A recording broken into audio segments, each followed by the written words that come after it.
রাজবাড়িতে একটা মেয়ে একা থাকত।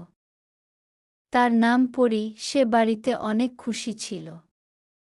কিন্তু একদিন গভীর রাতে সেখানে একটি জাদুকরী আসে, এসে মেয়েটিকে বন্দি করে ফেলে। একটি বরফের দেশে নিয়ে যায়। সে খুব ভয় পায় এবং কান্না করতে থাকে। সে কি করবে বুঝে পায় না, চিন্তা করতে থাকে। তখন তার একটি বন্ধুর কথা মনে পড়ে। সে মনে মনে তার বন্ধুকে ডাকতে থাকে।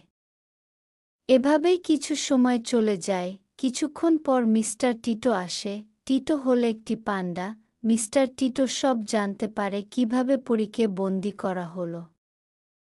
টিটো জাদুকরীকে শায়েস্তা করার জন্য একটি প্ল্যান করে।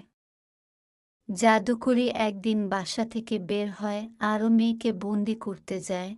তখন পরী মাটিতে বসে কাঁদতে থাকে। এমন সময় আবার পান্ডাটি আসে, পরীকে বলে জাদুকরীর জাদু কাঠিটি এনে পুড়িয়ে ফেলতে, যাতে করে শয়তান জাদুকরী আর কাউকে না বন্দি করতে পারে। পরী জাদুর কাঠিটি নিয়ে আসে ও পুড়িয়ে দেয়।